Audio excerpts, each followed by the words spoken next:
येईल। तर आज आपण पाहणार आहोत 1813चा दुसरा सनदी कायदा।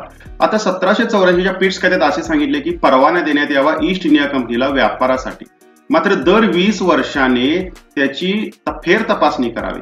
मग 1793ला लायसन्सिंग दिली, त्यांना परवाना दिला, त्यानंतर 20 वर्ष झाले 1813ला, मग पुन्हा एकदा त्यांना लायसन्सिंग दिली जाते आणि त्यात काय काय तरतुदी होत्या ते आपण आता पाहणार आहोत। तर या कायद्याची पार्श्वभूमी काय होती? 1813च्या चार्टर ऍक्टच्या कायद्याच्या पार्श्वभूमी काय होती?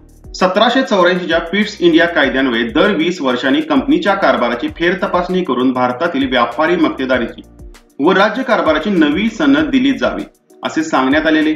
त्यानुसार 20 वर्ष पूर्ण झालेली 1793ला यापूर्वी सनद दिलेली होती। आता 1813 आले, 20 वर्ष पूर्ण झाले। मग प्रश्न होता व्यापाराचा अधिकार वाढवावे की नाही हे ठरवणे आवश्यक होते। त्याचबरोबर 1813 पर्यंत जवळजवळ कंपनीचे साम्राज्य भारतभर पसरत होते, मराठाही हरत आलेले होते, त्यामुळे जवळपास सर्वत्र ब्रिटिशांची सत्ता होती। त्याचबरोबर युरोपमध्ये नेपोलियन हा जो फ्रेंचचा प्रमुख राज्यकर्ता होता, याने युरोपमधील इतर राष्ट्रांना सांगितलं की तुम्ही इंग्लंड सोबत व्यापार करायचा नाही। त्यामुळे इंग्लंडचा युरोपमधील जो व्यापार आहे हा युरोप आहे पूर्ण, आणि या ठिकाणी ब्रिटन आहे, इथं फ्रेंच आहे, इतर देश आहेत। आता हे जे फ्रेंचचे मित्र झाले त्यांना फ्रेंच म्हणजे नेपोलियन सांगितले की तुम्ही इंग्लंड बरोबर व्यापार करायचा नाही। त्यामुळे इंग्लंडमधील जे व्यापारी होते, जे युरोपमध्ये व्यापार करत होते, त्यांना नुकसान झाले। त्यांना वाटू लागले की आपल्याला दुसरी बाजारपेठ मिळायला हवी। त्यांनी सांगितले संसदेमध्ये आपल्या इतर लोकप्रतिनिधींना संसदेमधील की आम्हालाही भारतामध्ये व्यापार करण्याची मुभा मिळावी, जेणेकरून आम्हाला त्या ठिकाणी व्यापार करता यावा। कारण की यापूर्वी कसे होते, ईस्ट इंडिया कंपनीला एकाधिकारशाही होती, इंग्लंडमधील इतर कोणतीही कंपनी भारतात येऊन व्यापार करू शकत नव्हती, कारण की तसे ऑर्डर्स होते संसदेने राणीच्या द्वारे दिलेले। मग ती मुभा मिळणे आम्हाला आवश्यक आहे असे इतर व्यापाऱ्यांनी मागणी केली, कारण की त्यांचा युरोपमधील व्यापार बंद झालेला।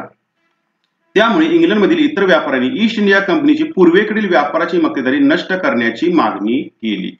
ही अशी पार्श्वभूमी होती। मग त्याच दरम्यान 20 वर्ष पूर्ण झालेले 1813चा दुसरा संधी कायद्यामधील तरतुदी काय काय होत्या ते पाहू। या पार्श्वभूमीचा परिणाम या ठिकाणी होणार आणि त्यानुसार हे ठरणार। त्याचबरोबर ईस्ट इंडिया कंपनीने यापूर्वी काय सांगितलेलं की कोणतेही ख्रिश्चन मिशनरी भारतात येणार नाहीत धर्माचा प्रसार करण्यासाठी, कारण की व्यापार आणि धर्म एकत्र आणायचा नाही अशी ईस्ट इंडिया कंपनीची पॉलिसी होती।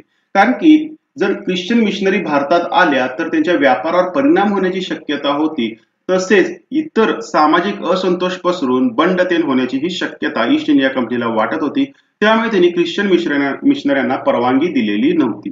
मात्र आता 1813चा दुसरा संधी कायदा होता आणि त्यामध्ये ख्रिश्चन मिशनरी संसदेमध्ये मागणी केली की आम्हाला परवानगी मिळावी की जेणेकरून आम्ही भारतामध्ये जाऊन धर्मप्रसार करू। मग आता यातील तरतुदी पाहूया। पहिली तरतूद होती की कंपनीचा भारतीय व्यापारावरील एकाधिकार समाप्त करण्यात आला।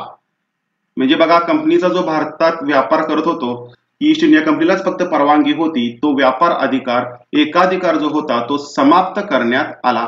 केवळ ईस्ट इंडिया कंपनी प्रशासन म्हणजे आपली राजकीय व्यवस्था, त्याचबरोबर चहा आणि चीनशी व्यापार हे विशेषाधिकार त्यांना ठेवण्यात आले। म्हणजे आता ईस्ट इंडिया कंपनी सोबत इतरही कंपन्या ब्रिटनमधून इंग्लंडमधून भारतात येणार आणि कामकाज करणार, फक्त ईस्ट इंडिया कंपनी नाही। ईस्ट इंडिया कंपनी जास्त करून काय करणार तर प्रशासन पाहणार, इतर प्रशासनिक राजकीय युद्ध तेन गोष्टी ईस्ट इंडिया कंपनी पाहणार, इतर कंपन्या मात्र फक्त व्यापार येऊन करणार। व्यापार विषयक अधिकाराची मुदत नूतनीकरण 1833 पर्यंत वाढ करण्यात आली। त्याचबरोबर ईस्ट इंडिया कंपनीला व्यापाराचेही अधिकार दिले, पण इतर कंपन्यांच्या सोबत राहून, फक्त त्याला एकट्यालाच नाही तर इतरही कंपन्यांना मिळणार, आणि 20 वर्षापर्यंत यांना ईस्ट इंडिया कंपनीला वाढ देण्यात आली। त्यानंतर ख्रिश्चन मिशनरींना धर्मप्रसारास परवानगी देण्यात आली। खूप महत्वाचा मुद्दा आहे की ख्रिश्चन मिशनरींना कोणत्या कायद्यान्वये धर्मप्रसारास भारतात येण्यास परवानगी देण्यात आली, तर 1813च्या दुसऱ्या संधी कायद्यान्वये ही तरतूद करण्यात आलेली होती। त्याचबरोबर भारतासाठी सर्वात महत्वाचं म्हणजे भारतीय शिक्षणाच्या दृष्टीने सर्वात महत्वाचा तरतूद या कायद्यात करण्यात आली, ते म्हणजे भारतीयांचा शैक्षणिक विकासासाठी ब्रिटिश सरकारने दरवर्षी 1 लाख रुपये खर्च करावे। म्हणजे भारतातील लोकांना शिक्षित करण्यासाठी ब्रिटिश सरकारने दरवर्षी 1 लाख रुपये भारतीयांना द्यावेत, खर्च करावे। त्याचबरोबर सर्वोच्च न्यायालय जे होते कोलकात्यामधील, त्यांच्या अधिकार क्षेत्रात ब्रिटिश नागरिक व युरोपियन यांनाही आणण्यात आले, त्यामुळे सर्वोच्च न्यायालय प्रबळ झाले। सर्वोच्च न्यायालयाला प्रबळ करण्यात आले. ब्रिटिश नागरिक व इतर युरोपियन जे भारतामध्ये येत होते त्यांच्या विरुद्धही केसेस ते आता निकाली काढू शकत होते. त्याचबरोबर ब्रिटिश राजपदाचे सार्वभौमत्व कायम राखण्यात आले. पुन्हा एकदा ईस्ट इंडिया कंपनीला सांगितलं की तुम्ही आमच्याद्वारे काम करताय, तुमची सत्ता ती आमची सत्ता आहे, तुम्ही अल्टिमेट नाही. अशा पद्धतीने या तरतुदी होत्या 1813च्या संधी कायद्याच्या. मग याच्यावर यापूर्वी एमपीएससी मध्ये विचारले गेलेले प्रश्न आपण पाहूयात. 2 प्रश्न विचारले गेलेले आहेत, खूप महत्वाचे आहेत. ब्रिटिश ईस्ट इंडिया कंपनीची व्यापार विषयक मक्तेदारी कोणत्या कायद्यान्वये संपुष्टात आली? अ आहे 1793चा संधी कायदा, 1813चा संधी कायदा, 1773चा नियमनाचा कायदा, 1858चा भारताच्या सुशासनाचा कायदा. या ठिकाणी कंपनीची सत्ताच संपुष्टात आलेली आणि 1813च्या संधी कायद्यान्वये व्यापार विषयक मक्तेदारी संपुष्टात आलेली. मग उत्तर असेल ब. त्यानंतरचा दुसरा प्रश्न विचारला गेला होता यापूर्वीच्या एमपीएससीच्या परीक्षेत. सुरुवातीला भारतात येण्यास पुष्कळ निर्बंध होते, परंतु ते सर्व 1813च्या चार्टर कायद्याने काढून टाकण्यात आले. इथून पुढे ते मोठ्या संख्येने भारतात येऊ लागले व भारतीय समाजाचा भाग बनले. ते कोण? अरबी व्यापारी, फ्रेंच व्यापारी, इंग्लिश ख्रिश्चन मिशनरी आणि अमेरिकन ख्रिश्चन मिशनरी. तर उत्तर आहे इंग्लिश ख्रिश्चन मिशनरी. कारण की यापूर्वी ईस्ट इंडिया कंपनीने विरोध केला की धर्म आणि व्यापार एकत्र आणायचे नाही, ज्याच्यामुळे असंतोष होऊन आमच्या व्यापारावर परिणाम होऊन आमचे नुकसान होऊ शकते, असे ईस्ट इंडिया कंपनीचे मत होते.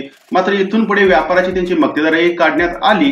त्याचबरोबर इंग्लिश ख्रिश्चनांना परवानगीही देण्यात आली की तुम्ही भारतात जाऊन धर्म प्रसार करू शकता. तर विद्यार्थ्यांना अशा पद्धतीने हा पाठ, हा लेक्चर संपलेले आहेत.